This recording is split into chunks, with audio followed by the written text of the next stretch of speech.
Yeah,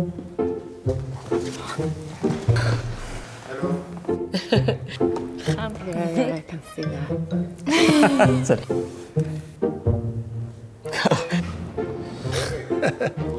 Thank you.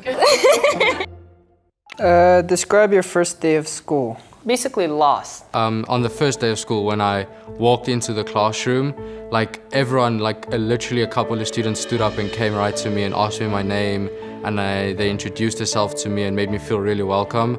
They welcomed us like family. On the first day, I felt like I belonged, and that's something I haven't felt for a while. My principal came up to me and asked me if I need any help. Everyone was sitting in the amphi and having an amazing time singing and dancing, and once I found my classroom, I walked inside and everyone looked at me and was like, oh my God, you're new, you're from America, and everyone started running up to me and giving me hugs and were saying, we're so excited that you're here, and it was such a fun day and a day that I will never forget. Okay, tell me one story about a specific student. One of the first things I remember is right after she started school, one Friday, there was a knock on the door and one of her new friends came to deliver a challah for us for Shabbat. And it just made me feel so welcome, that she was so welcome, that the girls were doing all these things for her and going out of their way outside of school to make her feel welcome and to be friends with her. One specific student I remember, he was extremely bright in computers. And he had bounced around to different schools because he didn't understand the language. And when he came to our school, he finally was able to find himself. He eventually did 10 yechidot in computers, and he won a cyber contest internationally when he was as young as 19 years old. The students that are most meaningful to me are the students that have become my friends. One specific student arrived to YTA with tears in her eyes. She loves studying, she loves academics, she loves being in school and having friends. But unfortunately, when she made Aliyah, she didn't have the language in order to make friends. She wasn't able to go into a school and perform academically because she couldn't speak Hebrew properly. And she decided to come to YTA to study in English. And when she walked into my office, she had tears in her eyes. And I told her, when you come to YTA, you're not coming to a school, you're coming to join a family. I think the most single emotional moment for me when I realized we've done the right thing is Sarah was very reluctant to make Aliyah. She in fact told us that she's moving in with my sister-in-law and she's not coming with us. And one day we were just talking and I said to her, would you like to go back to South Africa? She said, never. And for me then I realized we had done the right thing. One stereotype about Israelis that is not true. I think we can both agree is that that just because you're in Israel doesn't mean you're gonna get attacked by a terrorist. Before I came, I thought and I heard stories about Israelis being super tough. I kind of came here with this fear that everyone's really mean, they're all prickly.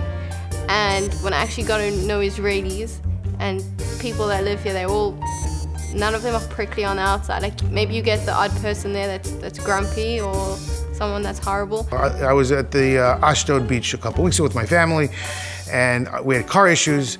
We're sitting on the side waiting for somebody, and 3 Israelis came over and asked us, do you need anything? What's there to do? How can I help you?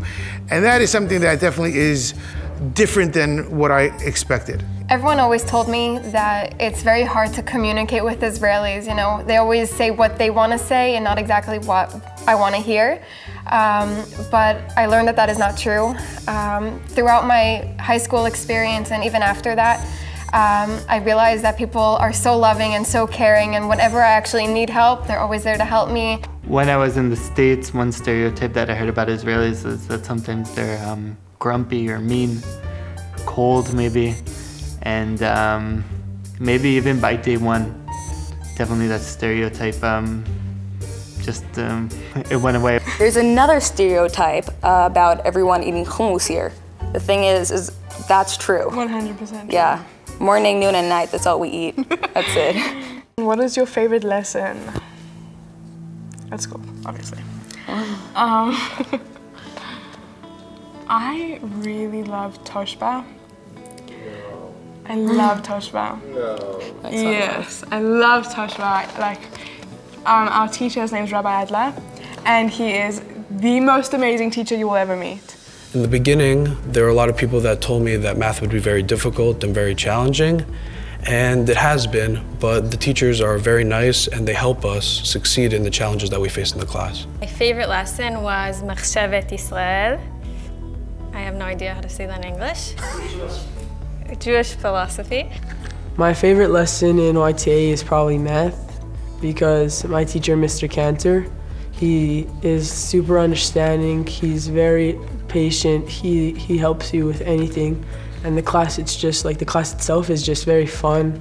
There's a huge difference between the Ulpana and the American schools, the American Jewish schools, at least the one that Rivka went to. She went to what would be considered here a Haredi school. So there was no Yom HaAtzmaut, there was no teaching about Israel. Any Ivrit class she got was in Ivris, which is the American way of saying Ivrit.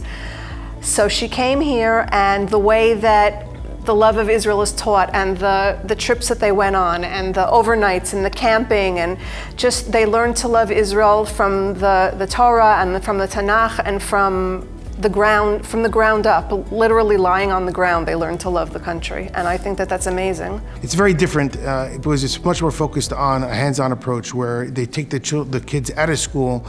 They're able to really go to the different areas of Israel and teach them on site. Which is unique, and you don't really have that opportunity in America. In South Africa, my children went to a very small school. They had small classes, and it amazed me that even in such a small class, so many children needed extra help and extra lessons outside of school. I wondered why the teacher wasn't more available and more hands-on. And when I came here, I was absolutely amazed at how the teacher helped my girls. They gave them extra time and extra help. Honestly, I think sport's my favorite lesson. I know it sounds cliche, but because we're such a diverse culture, and there's so many kids from all over the world in YTA, like I've never played basketball before, I've never played American football before, but by going to YTA, and when I went to sport, it was the first time I ever played basketball, it was the first time I ever played American football, and also there's students there that never played soccer in their life, and like they played soccer with me, and it's honestly it's amazing to see how many cultures we can bring into one. So there's a league of baseball in Israel with a bunch of cities, and each city has their own team. It's mostly people that made Aliyah, people whose parents are American, but there's also some Israelis that play, which is really interesting. And they come and learn a new sport that's totally foreign for them. I see life abroad and life in Israel like two different types of restaurants. Abroad, it's like going to a restaurant, you wait for a waiter, you get a menu, and you more or less order what you want, and they bring it to you. Here in Israel, there are no waiters. It is a buffet. If you take your plate, take your knife and your fork, go to the counter and collect the food. It's excellent food, but you must be proactive. One difference between American and Israeli students. I remember when I was in my Israeli school, students would just get up and go to the bathroom. And I was so shocked, I was so shocked. And in South Africa, if you got up and left the classroom, you'd get in so much trouble. You'd have to raise your hand, ask the teacher to go to the bathroom, and you called every teacher ma'am or sir. And I came to Israel and I called one of my teachers ma'am, and she told me don't ever call me that again because it makes me feel old. In Canada, people are very polite, so they say thank you a lot. And here, they're also polite, but just in a different way. So I would say thank you after everything someone did for me, and then at one point they're like, stop saying thank you, we got it. You don't have to say thank you every second. So in South Africa, a lot of the students take their work a lot more serious, and sometimes they take it too serious, where they don't give themselves social life. Where with Israeli students, they find a balance. They take work serious, but at the same time, they're playful and everything, and they have more of a social life. Well, in America, a teacher is a teacher. Here, a teacher could also be more like your friend. Israelis are more open. The Americans, on the other hand, sorry. Just trying to remember, I haven't been with them so long time. Which word in Hebrew will you always say with an accent? Every word. I don't know if there's one word. I would say there's a lot of Israeli words or Hebrew words that I try not to say. So any word which is an English word that Israelis have come and twisted it like that becomes impossible to understand, impossible to say. Apalaxia. No, you have an application. Yisumun. Maza Yisumun. Oh, Yisumun. אף אחד לא אומר את זה. I was still in South Africa, and my Israeli friend was visiting me, and she was like, listen, if you want to learn how to speak Hebrew, you have to do the r. I was like, okay, give me a word. And she was like, Yerushalayim. And I was like, okay. I think I tried for 4 months just to get that word right. I don't know, like bechrech. What? Bechrech. That's a hard one. When I was in the army, and it goes together with my brothers as well, you know, we would come home from a long week, and my mother would always ask, you know, where were you? And we would say, you know, we were in the shetach. And if you tell an Israeli, okay, you were in the shetach, so an Israeli sort of knows more or less what that means. But my parents, obviously, and they didn't do the army, and they had no idea, and they would constantly ask, what is the shetach? Where is the shetach? We said, we looked it up on the map. We can't find the shetach. Where is the shetach? Well, I've ordered 200 kilograms of meat at the butchery. instead of 2 kilograms. I told somebody that I'm an army commander. No, that I'm a mefakedet. I meant to tell them that I'm afraid. Choose an Israeli person that you want to thank. Ooh, okay. When I first came to Israel, I didn't really know so many people, and I didn't really know how the school system operated. But in the beginning, Harav Daniel Shleifstein, he came to me and we sat and we talked for a long time, and he really explained to me how everything works here. The person that comes to mind is the English coordinator, the Olim coordinator in the Ulpana, Anat Sabo. Anytime I had a question, whether it had to do with being on Ola or what kind of help I get, extra help, she was always there to help me. I would really like to thank Rabbi Borstein, because he's really helped us a lot in Israel. He's helped, I think I speak on behalf of White Say Boys, saying that he's really helped us integrate into the society of Israel. So in Open Up Stream, I had a teacher that once a week would take me out for an hour. And most of the time we would just talk about life, talk about what's going on, and she was just there for me. For me, Rav Yitzchak Milayev, when I first moved here, he was always really helpful. Anytime I had a problem, I was able to go up to him and he would help me. I would definitely say that Chana Spiegelman is someone who made my Aliyah experience and my integration into Israeli society a success. She met with us on day one, me and my parents. We sat in her office in the Yeshivat Nil Tamid, and we went over all the classes and everything that we were going to have to do. And she really put everything forward. She didn't hide anything. She explained how hard it was going to be. And then at the end, she said with a smile that, you know, if this is something that we're going to take on, then she's going to be with us 100%, and she really was. Until this day, she's definitely a mentor to me.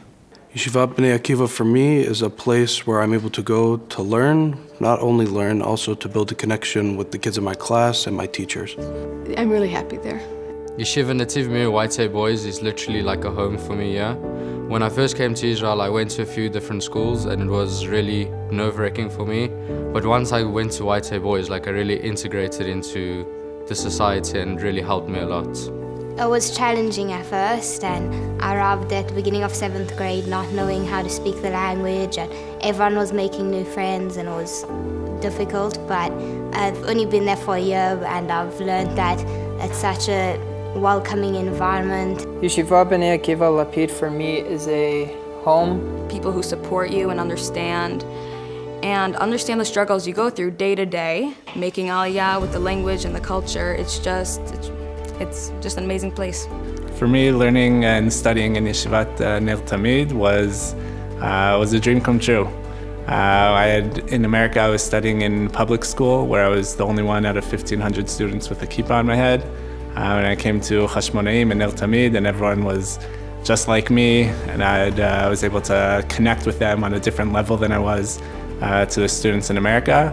And there were definitely ups and downs, challenges here and there, but it was an amazing experience. Yeshiva B'nai Akiva is I would say, a hidden gem, especially, you get the right menahel, you get the right teachers, the chevra is excellent, and I've been pleasantly surprised in terms of what my kids are learning, coming home, what they're, understanding, and how much they enjoy it. It's like super fun, and the teachers there, they support you like no other. For me, Ulfana B'nai Akiva or Surim was a home. We're very proud of the fact that so far in the 14 years that we've been around, 100% of our alumni have stayed in Israel, which is no small feat for a school just for Olim, and 100% have gone on to Israeli institutions after they have finished with YTA. Ulpanat B'nai Akiva YTA for me is a safe place. It's somewhere where I can go and I don't have to feel that I'm being judged or watched over. It's a home. The same thing for me.